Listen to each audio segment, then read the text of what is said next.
నేను డిఫెండ్ చేసుకుంటే నేను చంపేస్తానేమో. అదర్వైజ్ ఎనీ సిచ్యువేషన్, ఎంత దరిద్రమైన సిచ్యువేషన్లో ఏమన్నా ఉన్నా కూడా ఫస్ట్ రీజన్, దానికి రీజన్ ఏంటి తెలుసుకుంటాను నేను, వెంటనే జడ్జ్ చేయను.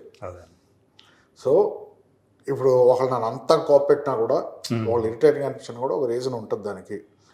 ఎందుకంటే అందరూ మనం అనుకున్నట్టు అందరూ లోకం ఉండదు కదండి, మనలాగా ఆలోచించదు. ఎగ్జాక్ట్లీ. ఫస్ట్ స్టెప్ ఏంటంటే నీకు కావాల్సిన లోకం నువ్వు ఎంచుకో. ఇప్పుడు నా ప్రపంచం నా 4 ఫ్రెండ్స్, నా ఫ్యామిలీ, నా కెరియర్. రేపు వస్తే నా ఫ్యామిలీ, నా వైఫ్, నా కిడ్స్, ఉన్న ఇల్లు, నా లైఫ్ ఎంతవరకు.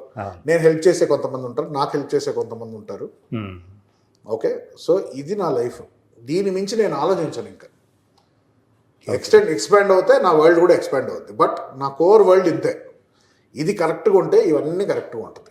అంటే మేము చూసినంత వరకు అంటే 25 years నుంచి ఇక్కడికి వచ్చేవాళ్ళం కాబట్టి, సో విజయ నిర్మల గారు ఆ ఫ్యామిలీని చూసుకునే తీరు కానీ, ఆమె అంటే ఒక ఫ్యామిలీ తను వర్క్ చేసుకుంటూ ఫ్యామిలీని కూడా చక్కగా పెట్టుకునే తీరు కానీ, ఒక పక్క మహేష్ వాళ్ళతో కలిసిపోయి ఉండటం కానీ, సో వాళ్ళు కూడా ఆమెని యాక్సెప్ట్ చేసిన విధానం కానీ చూస్తే సాధారణంగా జరగవు ఇట్లాంటివి.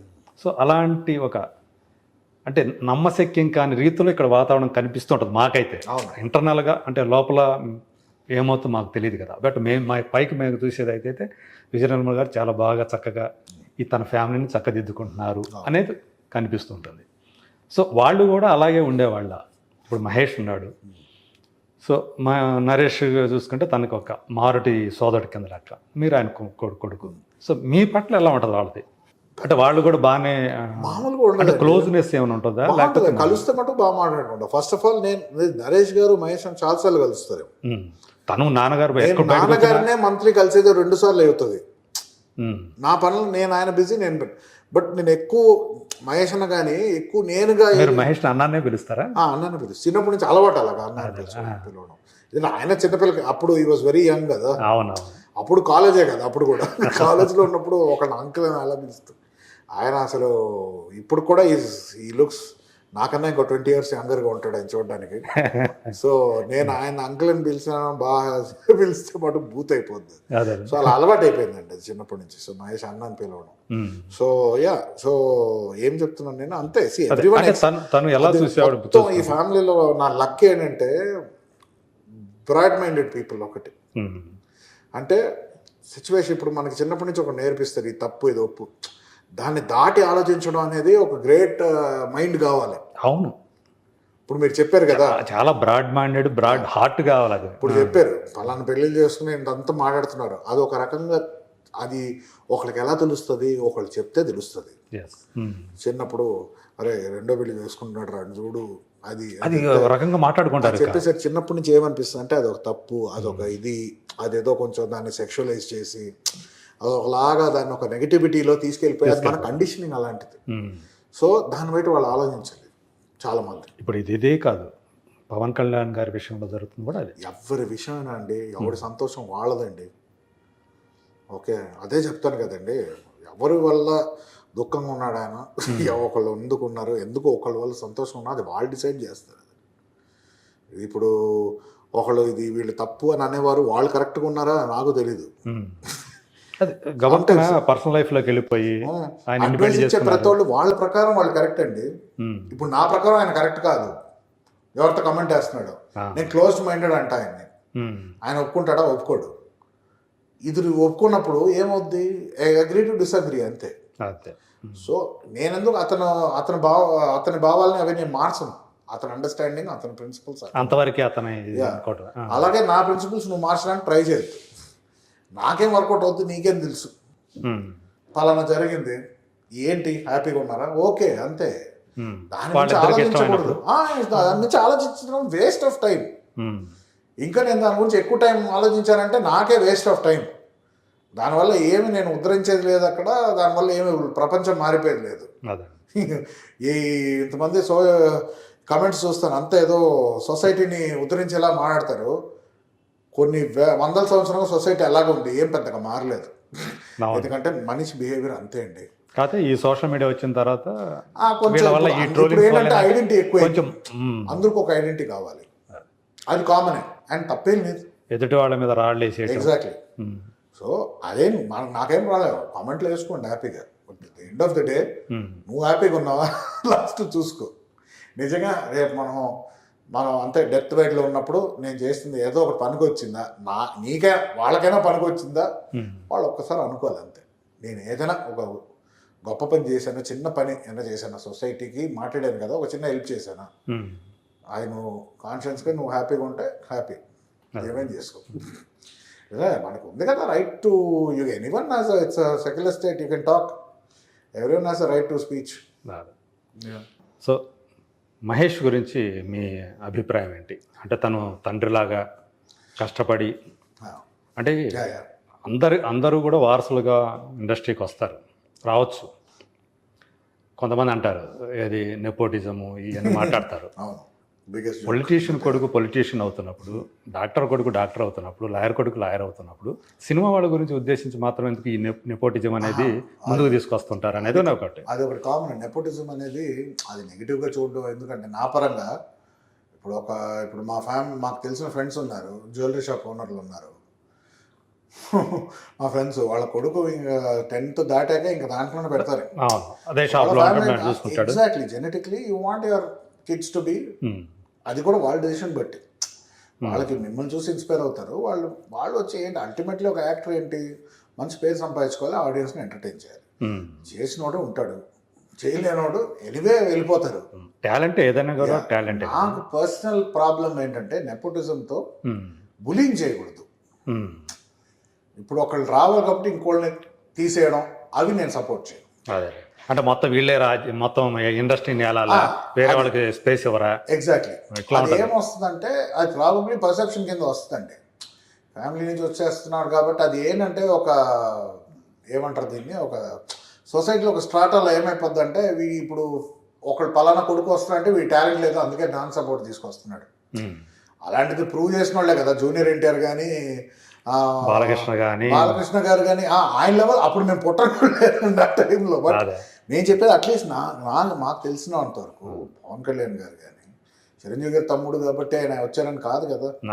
ఆయనకు ఆ కరిష్మా ఉంది, ఆయనకు ఆ చామ్ ఉంది, ఆయనకు ఆ పర్ఫార్మెన్స్, ఆయన స్టైల్ ఆయన ఎన్నుకున్నాడు. ఈరోజు లైక్ కోట్ల మంది అతనికి ఫ్యాన్స్. సేమ్ మహేష్ అన్నకు కూడా కదా, ఆయన చామ్, ఆయన గ్లామరు, ఆయనకు డైలాగ్ డెలివరీ, ఆ ఎటకారం, ఇది సో అందరికీ అది రాదు. కృష్ణ గారు అదే మీరు ఇందాక అన్నారు కదా, తనయుడిని మించిన తండ్రిని మించిన తనయుడు, అది నేను ఒప్పుకోను. ఎందుకంటే ఆ జనరేషన్లో ఆయన అండి, ఈ generation Mahesh Babu.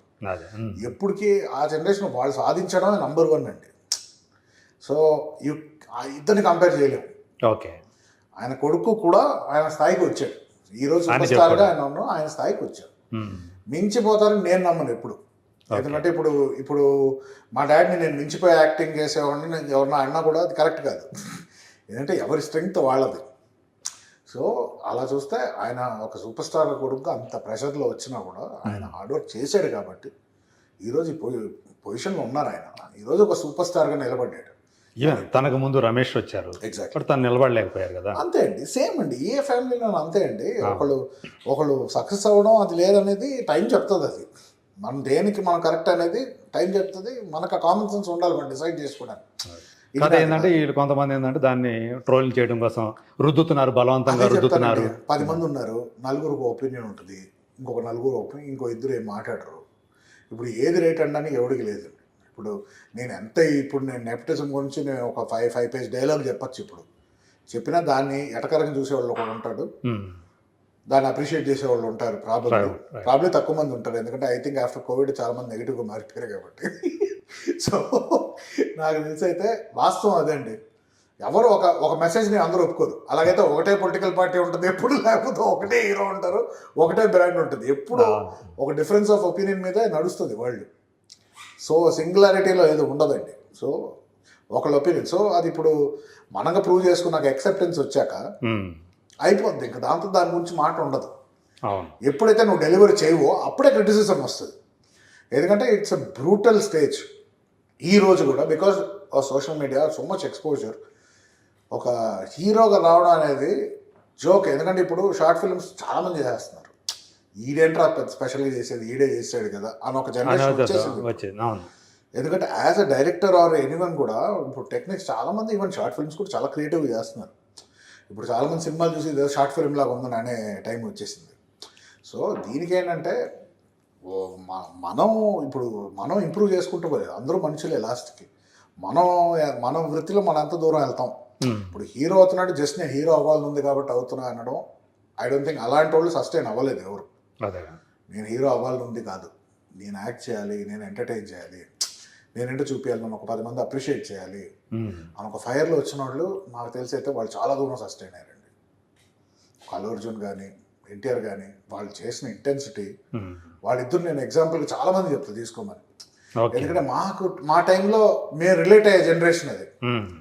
Tarak or Allu Arjun, Bunny, these people are an example. నాకు తెలిసి తారక్ చాలా కష్టపడ్డాడు అనుకుంటా. అవునండి. At the same time Bunny also అండి, అది తక్కువ కష్టం కాదు అది. తనకంటే ఇంకా తండ్రి యొక్క సపోర్ట్ ఉంది. సపోర్ట్ ఏదైనా ఉంది, అదే చెప్తాను కదండి. సపోర్ట్ ఎంతైనా ఇవ్వచ్చండి తండ్రి. కస్టమర్ ఇది ఏదైనా లక్ మీద ఉంటుందండి. చాలా మంది వచ్చారు, పెద్ద పెద్ద కోట్ల సినిమా తీశారు కదా, నెక్స్ట్ ఇంకో సినిమా ఉందా, లేదు. ఓకే, అదే చెప్తున్నా. ఎంతైనా బన్నీ టాలెంట్ లేకపోతే ఎంత సపోర్ట్ ఉన్నా కూడా he won't have made it. అతనికి అంత టాలెంట్ ఉంది కాబట్టి ఒక సినిమా చూస్తుంటే నిలబెడతాడు ఆ సినిమాని స్టార్ట్ టు ఎండ్ వరకు. ఇంకెక్కడ డైవర్ట్ అవ్వకుండా అతని మీద ఉంటుంది ఫోకస్. ఎన్టీఆర్ కూడా అంతే ఫోకస్. ఈ మధ్య నాకు Sree Vishnu, I'm big fan of Sree Vishnu. అవునా? నాకు ఒక్క సెకండ్ కూడా ఒక్క సెకండ్ బోర్ కొట్టలేదు నాకు సామజవర్గం. I'm so happy. అంటే చాలా రోజులు అయిపోయింది అలా నవ్వుకొని. అండ్ డాడ్ వీళ్ళిద్దరిది బ్యూటిఫుల్గా వర్కౌట్ అయిపోయింది అసలు. అండ్ ఈ స్టాండ్ అలోన్ అలాంటి యాక్టింగ్ నేను ఏ హీరోలో చూడలేదు. ఇతనికి ఒక peculiar timing and serious roles చేయగలుగుతాడు, కామెడీ రోల్స్ చేయగలుగుతాడు. అలాంటి యాక్టర్స్ చాలా దూరం వెళ్తారండి. ఒకప్పుడు నాని, తను నవ్వకుండా సేమ్ నాని గారు ఎలాగో ఆయన అంతే సీరియస్ రోల్ చేస్తారు, కామెడీ చేస్తాడు, ఏడిపిస్తాడు, నవ్వుపిస్తాడు. Today that's why is natural star.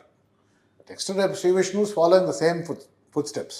Okay. So ఎక్కడికి వెళ్తారో అనేది ఫ్యూచర్ చెప్తుంది. బట్ చాలా పొటెన్షియల్ ఉన్న హీరో శ్రీ విష్ణు అని అనిపిస్తుంది ఈ మధ్యలో నాకు. I think one of my favourite heroes. And recently Anand Deverakonda నాకు చాలా నచ్చేసాడు. నాకు ఫెంటాస్టిక్, చాలా హార్డ్ వర్క్ చేశాడండి. అంటే వెరీ గుడ్.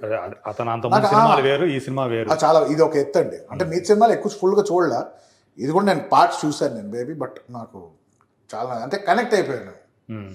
ఇప్పుడు నాకు సూర్య గారు ఉన్నారు, కార్తీ గారు ఉన్నారు, ఇద్దరు equally talented, equally charming. But personal connection నాకు ఎందుకో కార్తీ గారితో అనిపిస్తుంది. మనోడు అన్నట్టు ఒక ఫీలింగ్ వస్తుంది.